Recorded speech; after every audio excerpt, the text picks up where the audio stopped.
Thank you very much, Dash. Oh, this is going to be exciting. There is, I would say, more history here than any other LPL clash. Yeah. Like, this is, if there's an LPL match to watch, it is this one. And it's hype. EDG has never passed the quarterfinal barrier before, and this is their best chance. These teams do have a lot of history, and that history leans in favor of RNG. All-time game score 43-34 in RNG's favor. Yeah, and especially over the past few years, ever since the 2017 summer final where EDG did beat RNG are 10-1 against EDG these past few years. So for EDG would be overcoming a hill that they haven't been able to in a while. Again, we didn't actually get to see this matchup in the summer playoffs. RNG got eliminated too quickly. Yeah, there are so many hills that they have to come over. Mountains even, if you consider that they have also never gotten past quarters at Worlds, and is a huge, huge barrier that they want to break through. Yeah, and meanwhile, for especially LPL fans, they're going to consider Royal Club and Starhorn Royal Club as like the same lineage as RNG. There's asterisks if you really want to dive into it, but the fans consider this the same lineage. Back-to-back finals, right? 2013, 2014. It's been a good run. They have both had 1 year they fell in groups at Worlds, but I mean, this time around, right, they're both here, and it's either RNG making yet another stomp over EDG, or it's EDG, finally making that run to the top 4, and you have to feel like they're going to feel very confident from that point on. And as far as the actual matchup, the gameplay at stake here, I'm extremely excited just because they have such different styles and they played at such different lengths on the map so clearly to the top side for Xiaohu. Never have we really had, even on the world stage, that much focus, that much effort into top side of the map victories, where they even go to the lengths of playing Syndra top as a counter into Kennen and throw so many resources up there. Meanwhile, EDG having the powerhouse bottom lane of Viper and Mako down there, so much more consistent, so much more controlled objectives and late game team fighting. I feel like even when you look at how junglers and mid laners impact the map, it's so different. For EDG, JJ and Scout were like a dynamic duo. JJ looks mid first, and then it's about transferring it to that bottom lane.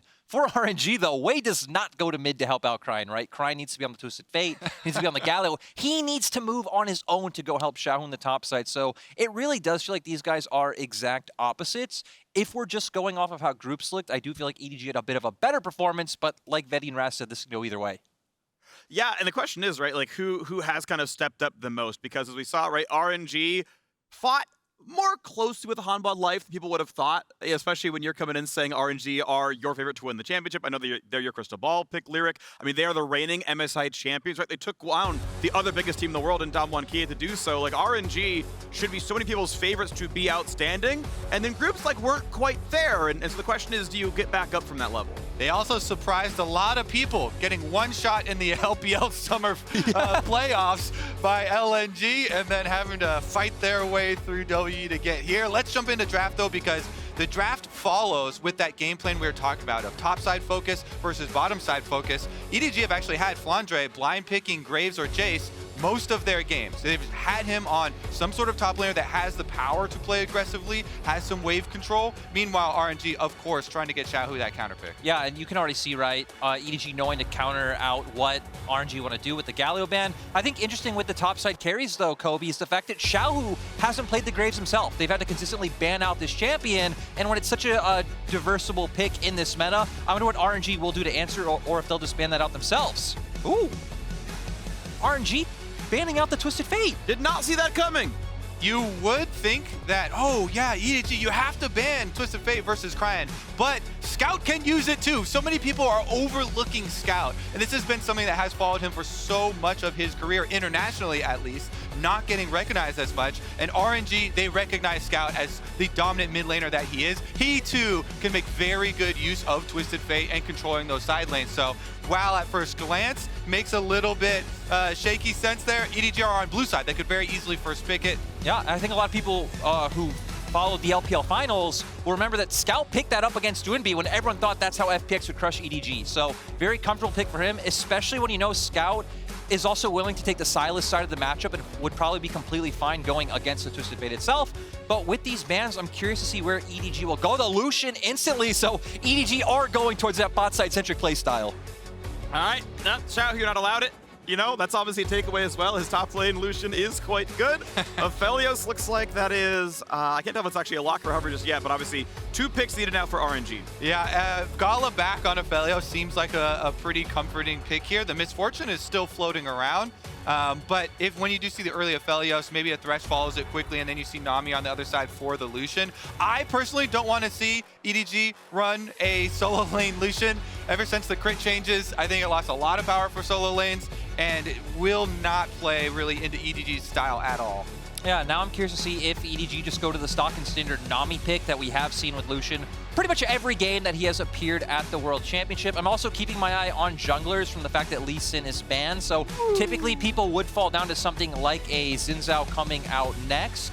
I do think JJ has shown more variety in what he's willing to play, because for RNG, there's still things like the Viego left open that we've seen a lot at Worlds, but RNG really never gravitated towards that as a jungle pick. We're looking now at maybe early gank power instead with the Jarvan. I do want to talk about the Nami really briefly. In general, from my understanding of bot lane matchups, Yuumi actually beats a lot of Enchanter lanes. So this makes sense, right? If you want to go for a Nami Lucian, you should be banning the Yuumi, because that's actually the counter. You basically can't bully a Yuumi lane hard enough with just range damage. You need to play a tank support to beat that. And so if you're playing for the style, okay, well, Nami doesn't have any other really good counters in the meta. So no matter what you pick, it's going to feel pretty good. Yuumi certainly has been very resilient as far as the early lane phase that people have tried to punish at Worlds and done so unsuccessfully, but not going to be in this game at all. There's your Xin Zhao pick. There's your early ganking prowess and your probabilities here for Wave plus Cryan. Cryan, regardless of if he has Twisted Fate or not, you know, he looks for things like Galio, like Ryze to be able to roam around as well. So Ryze moving out of mid lane with the Xin should be possibilities there to try and affect the rest of the lanes. Yeah, now I would expect I was expecting RNG to maybe just ban out mid laners that they didn't want to play against, trying to just really protect Cryan in that mid lane, but instead going up towards that top side. And this is what we mentioned. This is what happens when you don't get the early blind play for Flandre. No Graves, maybe Jace will follow it up. He has literally only played Graves and Jace at Worlds thus far, so you can just two-shot his champion pool in the second round of bans. Yeah, and I think Flandre is a really interesting one because his most played coming out of the regular season of LPL was actually Set. And Set top was not meta in the regular season portion anywhere in the world. So this might be a callback to putting Flandre on something a bit more safe in that top side. You already have the Lucian Nami just all inning on that lane. I also always look for combos with Jarvan. This Jarvan pick, I know Jarvan has been very, very contested at Worlds, and people have not really, you know, bought into the success of the champion, but it's so good versus mobile carries. Very good versus Aphelios, very good versus Ryze, even decent versus Xin. And when you combo his ultimate with some other large AoE teamfighting tool from one of these solo lanes, that's what I'm looking at to round out this EDG draft. Yeah, I think for EDG right now, when I'm looking at soul lanes, the thing that would stand out to me is maybe something along the lines of a Syndra coming out for Scout. Does quite well into the Ryze matchup. He always could go for the ball delivery combo as well. That does good into the Ryze. I'm just really curious to see where this support pick, what you would expect to be for RNG, goes, because Ming plays some weird things, right? He's gone towards things like the Set for himself, but no, instead instantly going to bring up the Nautilus.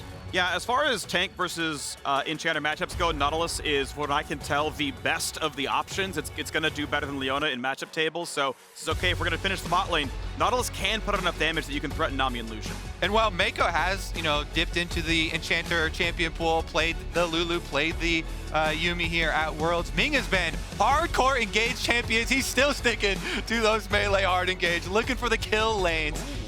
So even with the Lulu Thresh ban there, that's what it's going to be. Malzahar going to be locked in for Scout. Easily able to lock up that Ryze. Combos very well with Jarvan. Make sure that you can't miss your EQs when the ultimate's on him. Full combo there. And like you said, Kobe, we have seen Flandre just going back to the Jace. I think especially when you know that RNG are going to play up towards the top side, getting something that can function on its own. I think a lot of fans now recognize that Jace is a champion who can scale into the late game with the changes that have come in 2021 with itemization like Serelda's Grudge. And now it's about Xiaohu and what kind of answer he's able to find. Interesting to see that Zoe was the ideal ban and Mal still just comes in. But saying, you know what, go ahead and go and take that Jace. We've got a counter pick ready. Go take that champion.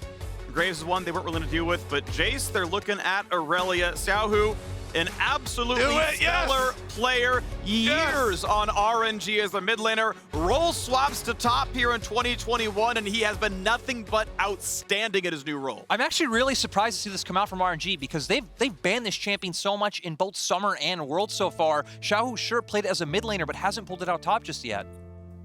Now, these are the last hopes of the LPL, but only one of these Titans will live to see another day. As RNG and EDG load onto the Rift, we're getting the perfect setup to Game 1 to the tunes of Burn It All Down featuring Paris. Be sure to check out the song and all the different remixes on the official League of Legends playlist on Spotify.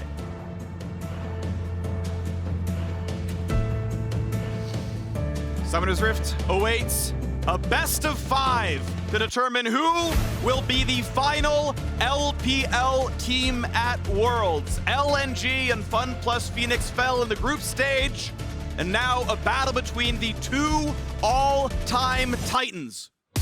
Royal Never Give Up and Edward Gaming. One will move on, maybe for the first time ever. They've both won an MSI, neither has won Worlds.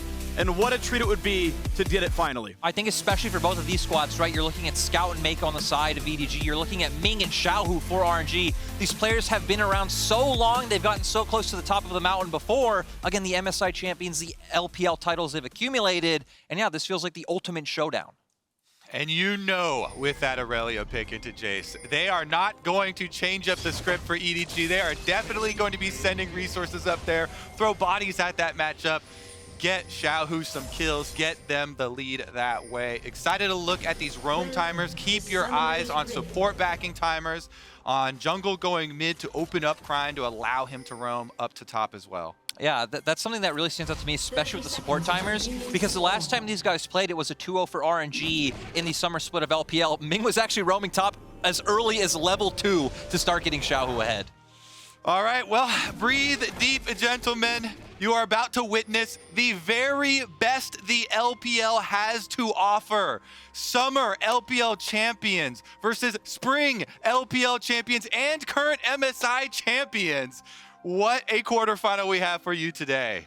And even the very early game has told us the top lane's kind of important. JJ's first gank was walking up, putting his trinket ward down and saying, hey, by the way, if Xiaohu tries to drop aggro, walk at a top brush, you can save your trinket ward. You can play for the gank instead. Keep that top lane going. Yeah, I mean, again, right, it's just very clear of what EDG and RNG are both trying to do. It's going to be all about that top side focus. I'm curious to see if JJ wants to go with anything a bit more creative. Jarvan being one of the champions who can go for things like level 2 and 3 ganks because you are going to fall off a bit later on, so wanting to try to find that acceleration. Wouldn't expect to see too much action happening really anywhere else in the map, though. And it's interesting because there are always, two ideals to go after. Are you actually going to play to your strengths or try and shut down your opponent's strength? And of course, for EDG, they've got the Lucian Nami, want to play very aggressive on bottom side. Viper Mako have some of the most outstanding bottom lane stats of any bottom lane at Worlds, heralded as the very best in the world. They want to play aggressive, pushing up here. And since we do have both red starts for both junglers, Wei could actually make an early visit down there. If you can gank early for the Nautilus lane and find that flash play, Ming definitely will be able to initiate for you. If you find that early kill onto this lane and burn some summoners, you can change the whole course of the game. Yeah, right, and that's typically the plan of when you do have the engage and tank supports going up against the enchanters, waiting out for that level 2 or 3 mark where you do have the superior skirmishing, and then looking to find that advantage, right? Because when you are an enchanter and then an AD carry, you are very squishy. It will be very hard to continuously walk forward and try and chip down plates like you'd want if you are constantly under fear of the enemy jungle making his way down. Ming doing a good job not trading too much health early on. They will also have very clear timers on this ward. The river ward was easily scoutable right there. You saw them push up. They go up into the river. That should be the trinket timer. So they can cap that one down. I do want to point out, as Ming looks for the hook but can't find it just yet as EDG backs off, the Keystone choice of Mako is very smart. As I look at this lane, Viper's running Cleanse. He has no way of helping Mako out. And that means you need to not be one-shot by a Nautilus. Guardian is the only selfish Keystone you can run on an Enchanter, and that should really help Mako not be an easy target. Intelligent use there too, Mako and Gala. Mako using his threat on Nautilus to deny that cannon minion. And then even though Wei then will reveal himself by popping that cone and coming out to clear out the ward, you're using that threat to try and deny the extra pressure. It's actually causing multiple denials here by Gala and Ming. CS lead acquired for them because of the danger of the jungle difference. They know that their jungler started their red and JJ is up on top side, so you can't step up. Now I'm really curious to see what JJ will actually do. I think good read from RNG, right? Because the RNG bottom wave is crashing back down into EDG. They know JJ will be making his path back down there, doing his Krugs right now. So RNG doing a good job getting this ward, making sure that gank doesn't come through, because on the opposite side of the map, Flandre got the crash, so he could even just let the wave bounce back and he would be completely fine. Interesting choice right now for Wei, and he's actually opting to continue farming, going up top side for Krugs. Like that you mentioned, the possibility of the setup of the big wave on bottom side, because the slow pushing giant wave crashing into turret can be a really big point of conflict early on in the game. Since it's so easily warded out, Gala and Ming will just let it crash into the tower as JJ passes through, and this is what you get when you get differing jungle side starts. You know, Xin Zhao wants to remain efficient, and Wei's gone up to Krugs. What's interesting is 3 trinket wards were put down to that bottom jungle. 2 by Wei himself, 1 on Krugs, 1 on the red, and then now a 4th actually as that ward got swept. Ming puts a new one down. They want to make sure that EDG cannot put the pressure on the bot lane. As resets come through, Noon Quiver is the ideal recall for an AD carry. Gala's going to feel pretty good about his lane control. And we'll see how much EDG can then do to manicure that lane. RNG obviously up to a solid 300 gold start. That is positive basically just in the mid lane, as top and bot are very close together. I feel like we've seen the setup of both teams so far be quite well, right? EDG, we talked about, they got Flandre's wave in safely. They were set up for a bot lane gank that could have come through, but RNG's wards had been quite good. I feel like now for RNG, the next time you're looking for is that level 6 mark. Actually, probably both teams' timer, right? Is EDG looking for that easy gank in the mid lane onto the Rise with the Malzahar ultimate, as Wei looking to just hover around mid, let Crine get the push out, and then maybe trying to set up a play on the top side of the map with the Irelia. Yeah, because they should easily be able to know that each other jungler started on red, your second spawn of red is going to be around 645, 650 into the game. So they're trying to keep up the wards in preparation for possible second buff spawn play. Second buff spawn plays can be so big, because if you win the second buff spawn play, then that easily times into the spawn of Herald as well and can snowball the map that way. RNG with their deep wards, starting up that dragon, and Wei should be able to burn it down. Mid lane has been pushed. Remember, Malzahar always has a fairly difficult time early on in the game finishing up some of those CS. That's where you see that mid lane discrepancy come from. But Scout is now level 6, so Malzahar does bring Good damage out of Viper. That combo is certainly nearly deadly. 200 health left, but with Ming nearby, they don't feel comfortable going in for any more. Exhaust, of course, burned as well. Wave cleared, but Jeja nearby in the tri-brush. Not going to be going for any kind of play. Gala has to take an early recall. Yeah, just really nice overall coming out from EDG's bottom lane, getting out the exhaust, so not gonna have to worry about that one. And even on the opposite side, you see EDG realize, hey, we're able to cover this play on the bot side. RNG using their window and their timer to go for Dragon opens up this time for Flandre and Scout to get vision in the top side jungle. They know after Dragon, Wei's gonna recall and look for this play. So I would expect now both teams may be looking at that top half of the map now that Dragon is off the table. And heck, we're only about a minute and 10 seconds away from the Herald spawn that Kobe was talking about. Yep, and here's your 650 second buff plays. Both of them have been warded out. Wei finds the ward on the way to his second buff. Meanwhile, JJ also had previously cleared out those deep wards, so both of them with a decent amount of information, which makes you think there shouldn't be conflict here unless somebody makes a very big positioning error. All right, well, you've heard us talk about the game, but I want to hear from you as well, so let us know with Verizon 5G Alt Chat what you want going on, what you're thinking. Do you believe it's a 50-50 like we saw from the Twitter poll? Do you think it's a clear 3-0? But I can't believe our analysts are going 3-1. Like, just stick to your actual call, you know? Yeah, just 3-0. Just commit. I mean, again, I predicted RNG to win Worlds. Yeah. I think this match is close, but I'm sticking to my guns. RNG, hopefully coming to top for my pick'ems. But at the end of the day, I mean, I feel like this first 7 minutes is very telling of how this series will go. I don't really expect it to be one-sided, especially in interregional matchups. RNG's bottom lane. Oh! Almost predicted the flash, make a flash more downward than left. Does not connect. This Viper low on mana. Top laners, for the first time all game, fighting with their actual health bars. Wei coming in nearby, floundered out of 400 health. It's going to be a disengage, a 3 CS difference in top lane. Yeah, Xiaohu getting the health lead there because his mid jungle already have control of the river. Oh, that's an empowered root. That's a Malzo over the top and a double knockup and ulti back in. Wei gonna kick him right back out, and he will not take any more damage until Flandre shows up. Too early, just wait! Flandre's impatient, but rewarded with first blood all the same. And then he goes back to the Realm Warp there. It's first blood for EDG. Yeah, RNG just getting a bit ahead of themselves. Sticks are looking pretty good on the map, looking up towards top. Their bottom lane winning out, but they walk a bit too far. Straight into Scout and JJ. They have so much first between them, and nice to see EDG picking up a first kill. Oh, Ming went for the risky hook attempt to maybe interrupt Viper's ulti. Actually, maybe thankfully missed, but now level 6. If they can find the target, it's not going to happen. 300 health, about enough to take the fight, but now Xiaohu wants right back into the top side before he can spend the money, and Xiaohu takes first blood, and Crying's like, hey, buddy. And this is what people have been saying about Xiaohu, right? Xiaohu, potentially the best top laner in the LPL, has been looking great all tournament. Viper and Mako, oh, ult's come out. Ult's important. It's going to tag onto the opposing AD carry. Gala's going to run back. The slow's not going to stick for long enough, and they just barely get out with their lives. It's incredibly important, too, the performance of Xiaohu and RNG on the top side of the map in this game, because it is first game of the best of 5, and the win here does so much for your draft. If you get to say, you no longer can first pick, blind pick this type of top lane matchup here, you can't be blind picking Jace because we will Aurelia and kill you. That will have big ramifications for the rest of the series. Here is a big commitment onto the Malzahar. Again, so does Malzahar has his ult, very good for these early jungle duels. Wei, nice ultimate though, because he had not attacked Jarvan, gets to knock him away. Early shock blast from Flandre doesn't matter, but he's got Flash to be able to catch up. So Flash to the skies and into the dirt goes Wei.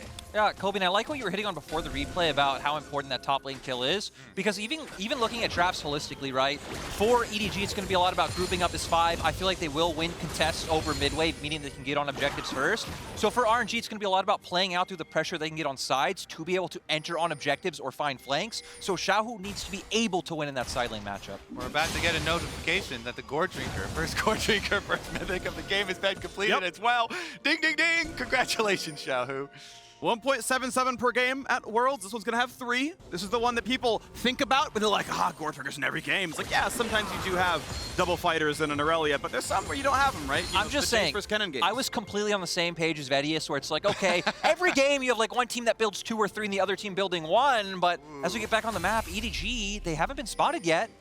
Here we go. Xiaohu has his flash, does not dodge the knockup, which means Malz is going to be guaranteed to land it. Silence, everything else lands. No way out. Heals for a bit. And the turret trades him back. Well done, Xiaohu. Yes, Kobe Xiaohu, I can't believe that he made that work. EDG committed so much. Yeah, oh my goodness, the tower shot's being absorbed too.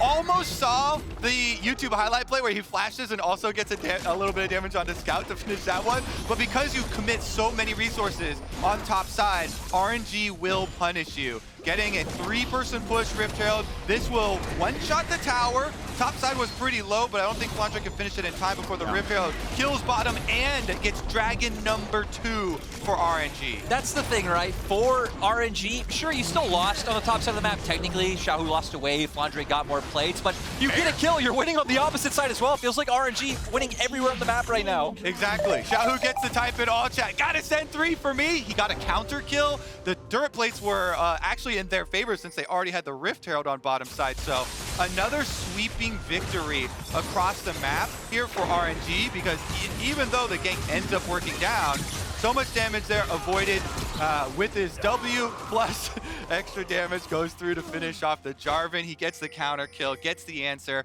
It's not even too bad for him because his wave pushing right back out. He's still got the level advantage over Jace and can push back in time for the turret plate. So it wasn't bad for Xiaohu. It wasn't bad for the rest of the team. It was bad for EDG, my friend.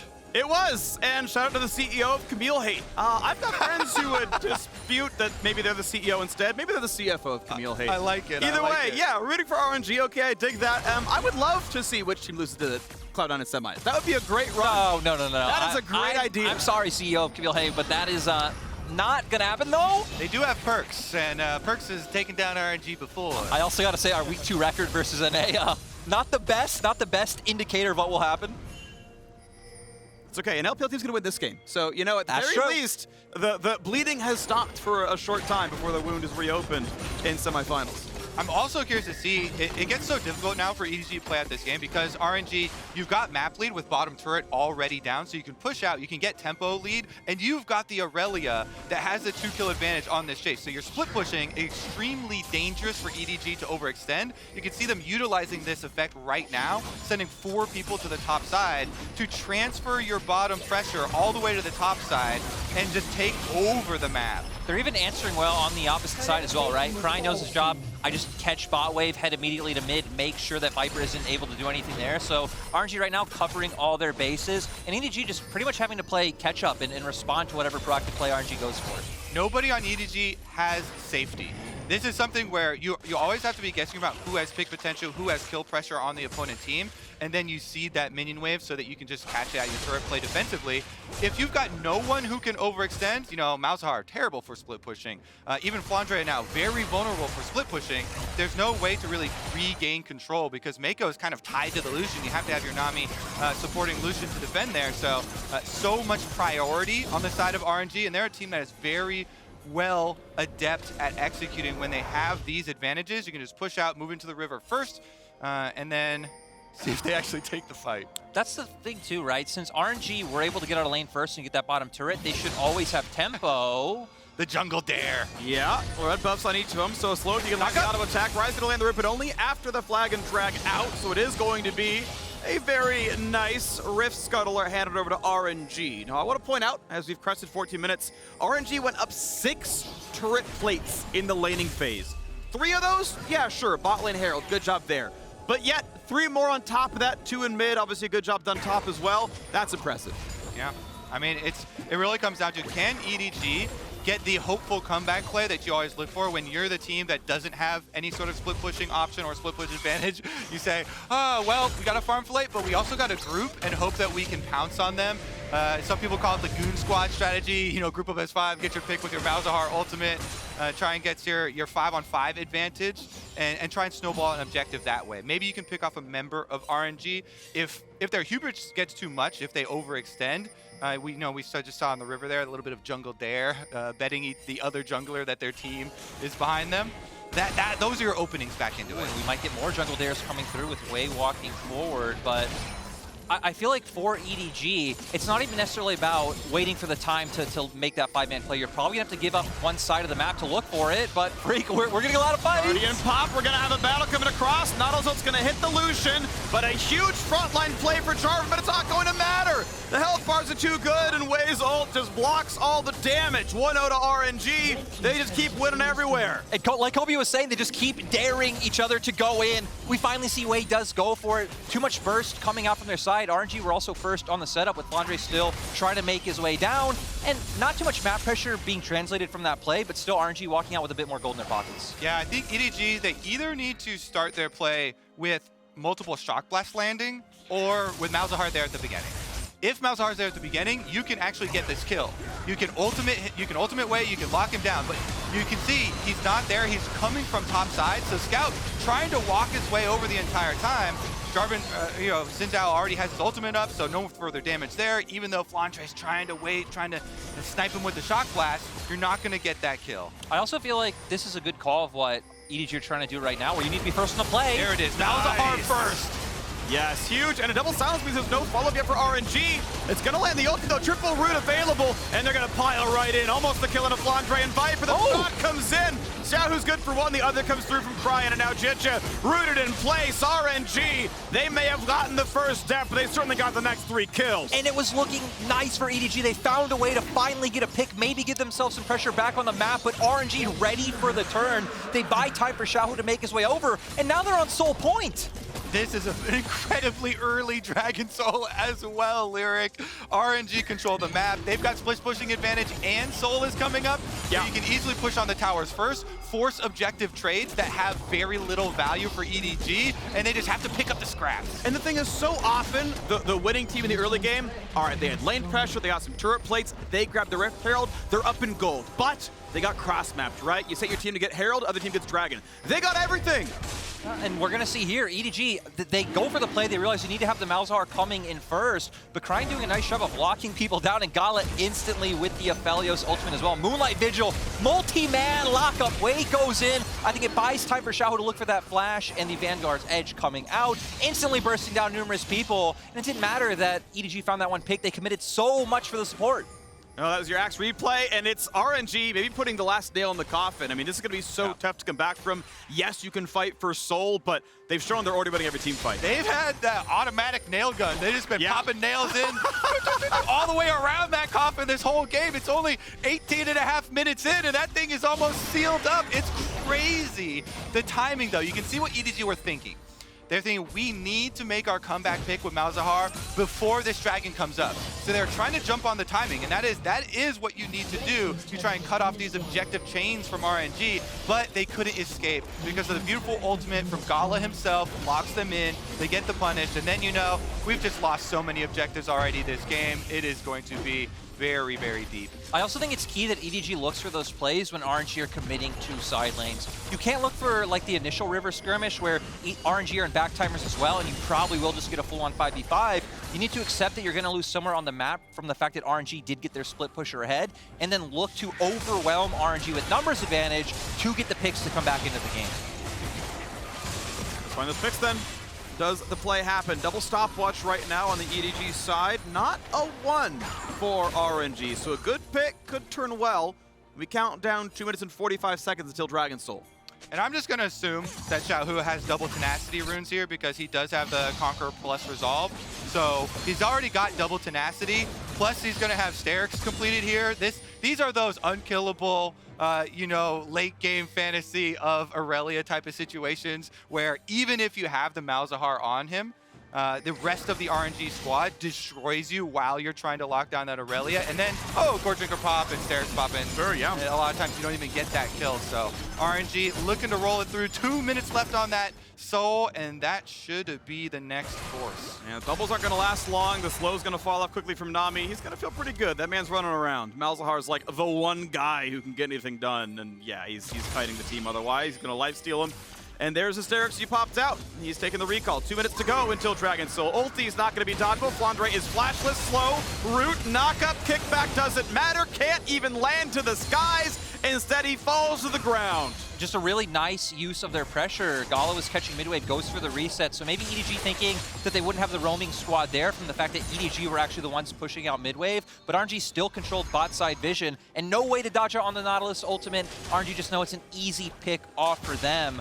For EDG, it feels like right now they'd really like to be playing with the range advantage they'd have with Jace and Malzahar and maybe the calling coming out from Viper, but just not in a position where they can group up and have those stare-offs. Honestly, I think the most important thing for EDG to do now is to stabilize their mental for the long series. This is a best of 5. You can't think about collapsing, you know, with the very fresh memory of yesterday's quarterfinal, which was over in the blink of an eye.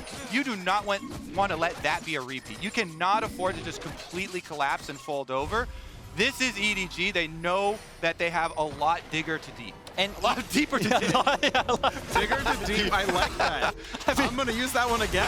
EDG need to get their mental a lot more sorted than yours is apparently right now, Kobe, but I've been rattled by this one already. I do not want a repeat of yesterday, Lyric, please. Hey, but EDG have actually been in this position before. In spring playoffs, these guys played each other. EDG fell down 0-2. They brought back the series 2-5 games. Sadly, they did lose in the end, but EDG are comfortable in these scenarios, and they know that they are able to adapt.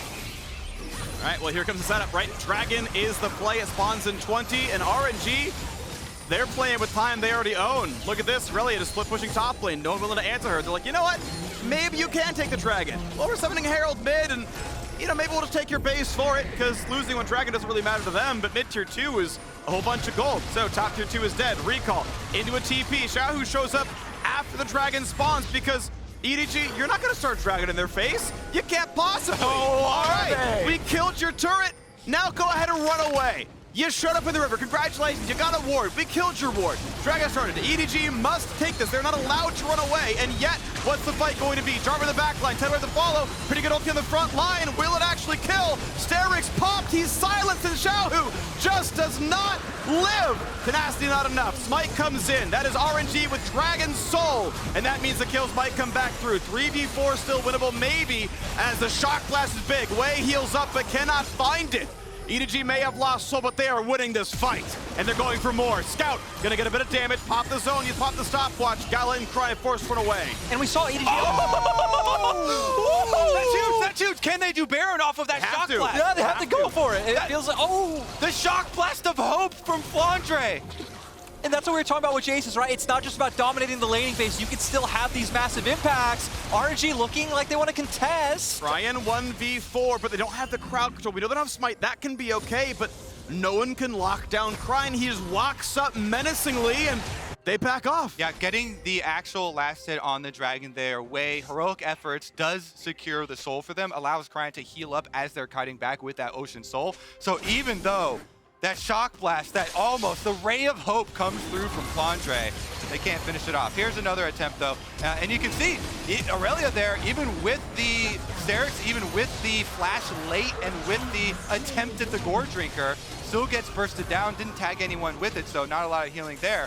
They're unable to kite enough afterwards too. Good move there from Flandre, uses his flash, doesn't get popped, and allows Viper and Mako to move up the lines with them. I also feel like JJ was just able to buy so much space, and we're going to get to see a repeat of Flandre's amazing accelerated shock blast here. I mean, just Cryan not blocking it, a bit unfortunate for the Aphelios, but let's see the reaction from Mako. All right, and it almost went Baron, but it means a 3,000 gold deficit and an Ocean Soul deficit. If these fights aren't instantaneous, RNG is gonna drain tank you, and EDG, I mean, they got the work cut out for him. Yes, Malzahar's on 2 items, and Goodbye Scout to have that Oblivion Orb. So, I mean, they have cut 40% of the Ocean Soul off the map. This is part of the reason why I think Ocean has been overrated before, because you can just buy Grievous and actually cut into that soul pretty heavily. But it's still RNG with a very large lead. I also feel like in that last game, we saw ways for EDG to be able to play out the game. Like Kobe was hitting on it in Champ Select, of Jarvan being really well against immobile carries. This Realm Warp comes in. They're gonna find a stun. Olsen really wants to take the fight, looks towards Viper to hook him in. Absolutely beautiful assassination. Xiao just forced him between a rock and a hard place, and he is crushed. And guess what? Now that they've got Ocean Soul, the shock blasts don't really pose as much threat. If you take down the heart of the team comp, the Lucian is not there, then yeah, you can try and poke them inside Baron Pit, but they just heal back up. And they also have amazing turn potential. Ming even still has his ultimate to try and find the engage onto EDG if they look to commit for this. Until Ming deals damage, but he will not reach it. He's at half health right now. Wei, look for him. Jeje as well, and they're gonna turn. EDG want this fight. The silence and the hook's gonna land. Ming may die, but they will trade back. And Gala and Wei are still inside the Baron Pit, but they need to mark the Jarvan. Spotted out by Aphelios, and Xiaohu is here to zone him away. Blast Plant means he doesn't have an easy way in. Black Dragon be blind, and Baron will be claimed. Will they also get the Jarvan? Seems likely. Ooh, nope, looks like JJ actually will be able to get away, but I feel like for RNG, it was so critical that they were able to kill Flandre in that play. Flandre really being the only long-range damage they had to be able to get the poke down, so it doesn't even matter that Ming ends up going down in the end. That was definitely a worthwhile trade for RNG. Yeah, Ming knew what his mission was. He's got one goal. We gotta kill this Jace, then it is free. Then no one can stop us from chasing down the Jarvan, forcing him out of the Baron Pit. So he willingly sacrifices his life in the all-in attempt. Here is the Realm Warp. Beautiful Realm Warp because of Xiaohu's positioning. Yeah. The flank positioning from Xiaohu makes the entire thing. They section off the Lucian. They take down the heart of the team comp.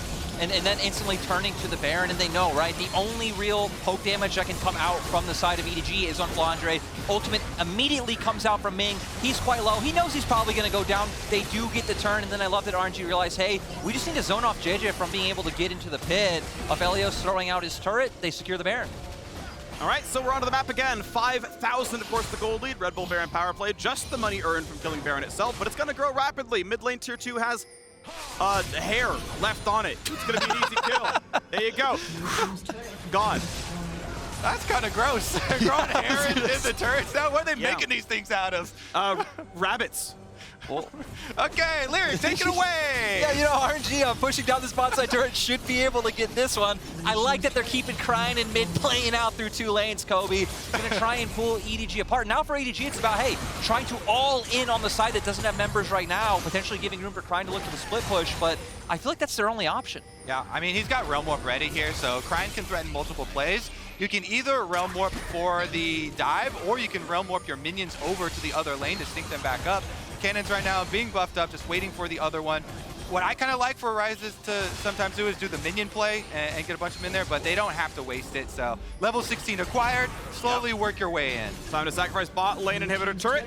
You build as much time as you can. Of course, there are some nice plays blocking shock blasts by Wei and then Bing almost. But here's just some culling damage. They're not going to get a whole lot done. A great stun. Prince Culling doing a whole lot more. Inhibitor itself actually going to live for now as Cryin is in mid and the other 5 defending bot, so it is RNG backing off for now, but still 30 seconds the Baron buff. Inhibitor will drop. Mid lane inhibitor now opened as well. And RNG, pretty good time to reset here with 30 seconds left. I mean, and the thing is, Elder is coming up in 15 seconds. So if there's any objective to flip the game and try and win it out of nowhere where it looks unwinnable, for EDG it is right now. And heck, they've just been in their base, so they're the first ones on the map. They're going to be able to get some vision down and try and find some semblance of control. Yeah, this is one of those, all right, we got one play left in us. Everybody Hail Mary at the Elder. They got 2 smites, Kobe. If you fail that one, go next. Double smite though, yes, maybe a chance here. Ward's coming around. They're going to spot what's going on. Of course, both teams know what the play is at this point. Scout claims the scuttle, means guaranteed EDG vision. Of course, minions flooding into the bottom side. First engage comes across a whole bunch on a Scout, and Malzahar dies with summoners available, and Cryin brings in the reinforcements. It's a rampage, exactly that. Flandre left alone. His teammates from a year ago eliminated this tournament. He and his new team on the way this way now as well. RNG 14-8 in kills, looking at a 30-minute victory. A slaughter against their countrymen here as EDG. Their base will fall. A best of 5 begins, and the first game goes handily to RNG. They won the lanes, they won the map, they handed over almost nothing in a 30-minute game 1 victory over EDG. RNG have had EDG's number all year long, and at least in this first game, it looks like that is still the case. Pretty much winning all around the map, right? We saw Xiaohu out playing the plays that EDG are looking for on top side. We saw their bot lane doing just fine as well, and EDG not really able to find any way onto the map early on. Quick, somebody get him a new phone, change the number now, because the same old stuff not working out. RNG absolutely clapping here. And a lot of it is what we thought the playstyle was going to be, okay? Top lane counterpick, that worked out pretty well. CS was equal, but it was map pressure. First Herald went over. Eventually the solo kill went over, right? The fact they came down and took the pressure towards mid. On the other side, okay, EDG, they ban the Yuumi, they go for Lucian Nami, Premier 2-on-2. Now we have Nautilus and Wave Control. Just in order to 2-on-2, get the CS lead and get the pressure. So well done to RNG. And now check out EDG's team pick as the song that represents their playstyle. It's Firestorm by Adventure Club and Sarah Diamond. You can find that and the picks of the rest of the teams competing at Worlds on the official LOL playlist on Spotify. Here at Worlds 2021, we'll be back in just a few minutes. See you then.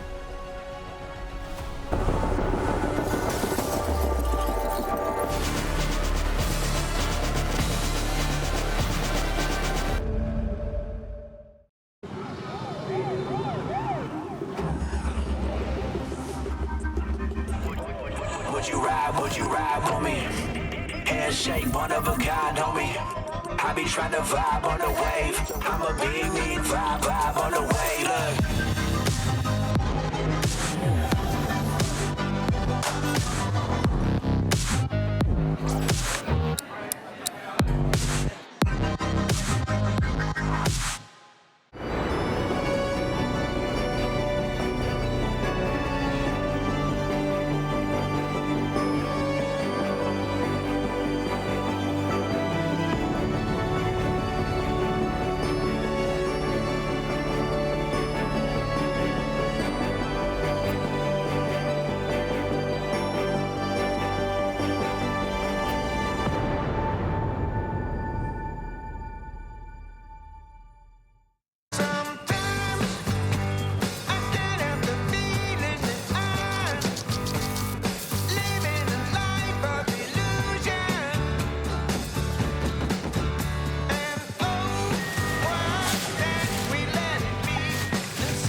you doing, baby? You look mighty fine, I figured I might come your way and roll up on you with that golden ticket.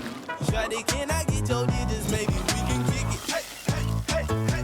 Just wait till all my time is up. Just wait till all my Smell irresistible. The new Axe Effect.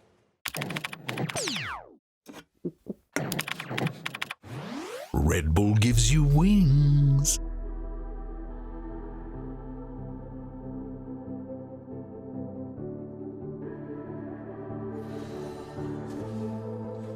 Legends never die when the world is calling you.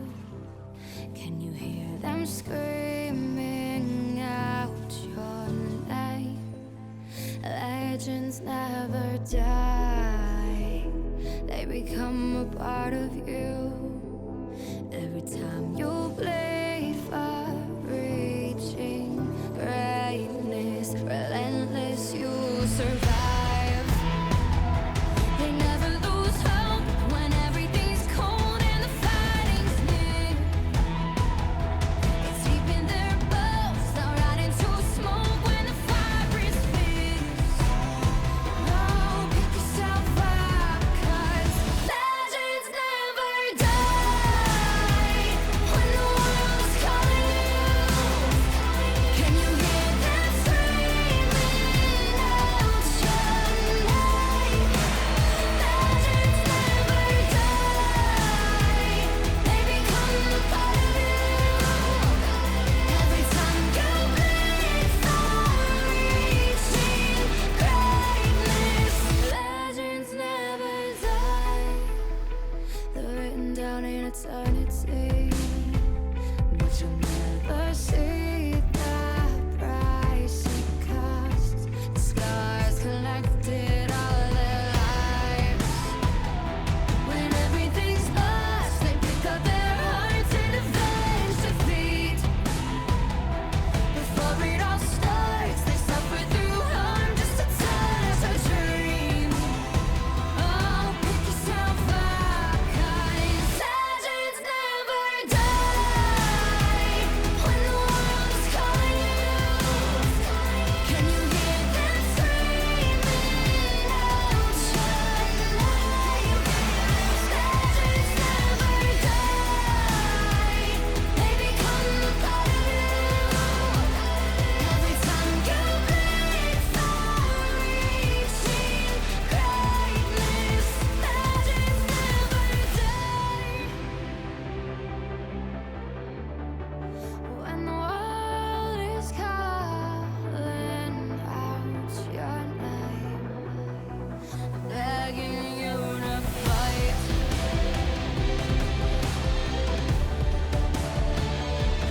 Pick yourself up once more. Pick yourself up, 'cause legends never die.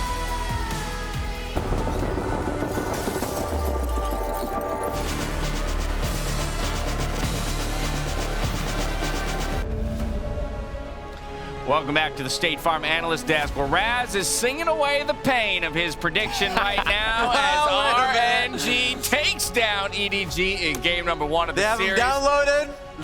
It's Well, we'll 3-0 see. from this point Okay, forward. okay, we'll see if that's the case, my friend. But RNG with a very solid game, of course, not without a couple mistakes, a couple fights going the way of EDG, and we will get to just that. But first, I want to start in Champions Select because we had a lot of questions about how each of these teams would come in prepared, having so much experience against each other regionally, and then plenty of data to work with here at Worlds. Vedius, hit me. What'd you think? So, do the magic cool thing production. There it is. I love this graphic. So, glorious. you'll see on the right-hand side, a winning bot side of the map for EDG. Nami plus Lucian, very powerful 2v2. Not the easiest to actually play through, because it doesn't have the best CC setup, but fortunately, if you pair it with the Jarvan, he can then provide the CC setup for you. So, you do have a way to play through bot. My biggest problem with, okay, Malzahar. Let's talk about this, because obviously he's going to be a bit of a controversial take in terms of what side of the coin you fall on. I'll start with the pros. in a highly mobile comp that has Irelia, Xin Zhao, Nautilus, these things that are also pretty short range, and Aphelios and Ryze, you can see the value that he does bring. Very easy to ult onto multiple targets. Also, his E is going to get a lot of value because they are inherently very short range. The problems are there's 4 champions that I think that he would ideally love to. Well, maybe let's say also that's a Jin, not a Xin. We're playing Xin Zhao, not Jin Zhao. But I'm waiting for that. That's a predictive Jin jungle next game right there. But the when you're playing with against an Irelia and a Xin, those champions, yes, you want to Malzahar ult them so that when they come in, you can immediately one-shot them. I get that idea. But then what about the other champions that also want to dive in on top of the Malzahar that's now immobilizing himself into this very chaotic team fight? That's where I think that the Malzahar can be much harder to execute. And also, your crowd control is basically a Nami ultimate and a Jarvan ultimate. So I think that in the team fights, yes, I can see how EDG can come out on top. But in terms of early laning phase, they had no prio in mid. They have a losing match up top. And also on a stacked wave, that bot lane can be dived. So I felt like the RNG just had so many options of what they could do in the early game that they're kind of free to do as they please. There's something we were talking about during the pregame itself is that RNG as a team want to play through many options, right? They can play through top side, but a lot of the times the idea is that they're 2v2s they can make plays through either side of the map. And in this draft, they can do just that because of the 2v2. You really can't do much versus as a Malzahar J4. So that was definitely the case here. Well, and again, I'm very happy that at the top of the day when we were, prefacing this series and the strengths and weaknesses of each of these teams, we identified Xiaohu, of course, as one of the major strengths for RNG up there in the top lane. And this time around, our Oppo player of the game on that Irelia. A showy pick, to say the least, but also executing it to perfection. Maybe a little bit. Didn't even need the stun there. Yeah, didn't even need the stun. He still finds it. Flandre definitely trolled a little bit in this 1v1. I know his wave was pushing out, but he was at half HP. He was walking up to an Irelia that definitely didn't need to do too much. In this case, this was a 3v1 play where I think Irelia played this quite well. So Xiaohu was focused just a tiny bit in this situation and actually came out for the better.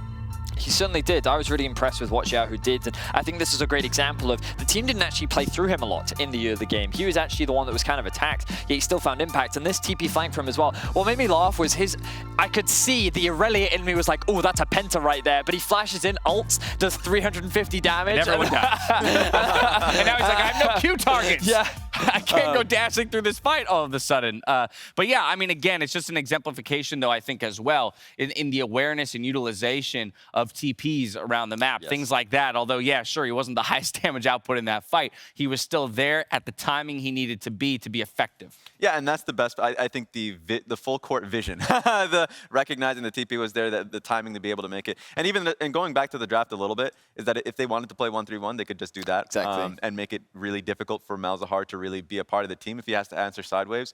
So that was one concern that I had. And then the Aphelios is going to be pretty safe because there's really like not much dive threat there that's going to follow up from a J4. So it was RNG in total control, honestly, from minute one. Gold lead, Dragon stacking pretty early on. But Vedius, I also think it's important to note where it is that EDG did find success and how it was that their comp was supposed to work. And we did get an example or two of that. Yeah, and this is a perfect one. Notice how the Jarvan ulted onto the backline, locking up 3 members and preventing them from following up. Remember, we talked about short range. This is where the Jarvan can offer a lot of value. And then the moment the Irelia tries to make her montage play, Malzahar ult comes down. And you can see in these sustained fights, Malzahar and Nami gain so much value. This is typically how you want to be playing these fights, a little bit more sporadic, a little bit more patiently.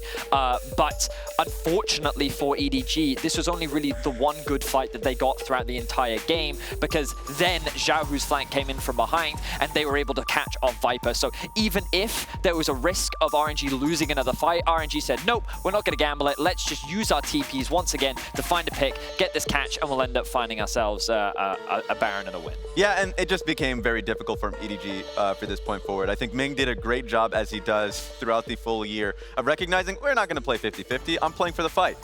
So in a great position to catch out stragglers from EDG. All right, so we made the kind of joking, or at the beginning we joked a bit about the download and whether or not it would happen here for EDG after game 1. But the side selection interests me because they're going to stick to blue side here in game number 2. So that indicates to me they feel like they know what needs to change between this game and the next to stay on the same side and make a big difference. Raz, I'm coming right back to you. What do you think the answer is for EDG moving into game number 2 to even it up? I think the first answer is having more dive threat, more engaged, something that they've been a little bit more accustomed to throughout. That's probably the first thing. But I'm interested in seeing what their first pick is going to be because Lucian has kind of just been kind of their pick throughout the tournament so far. I think Irelia ban. If you want to blind Jace, if Jace and Graves are your go-to blinds off a top lane, and you don't have a good answer, then like it either has to be Irelia ban or Kennen blind, or no, even in that situation, Irelia's got to go. Irelia has to go. Has to go. I would love to see the Kennen pick, but find an answer to top lane is what we think it needs to be for EDG. This year's championship team will mark the occasion with special championship rings designed by Riot Games and Mercedes-Benz. Now, the rings were created to memorialize the pinnacle moment in League of Legends esports. Each ring is made from 18-karat white gold with a custom-cut sapphire jewel and a diamond encased in the summoner's hands. We'll see if RNG can get one step closer to the championship rings as they look to go up 2-0 in today's quarterfinal versus EDG.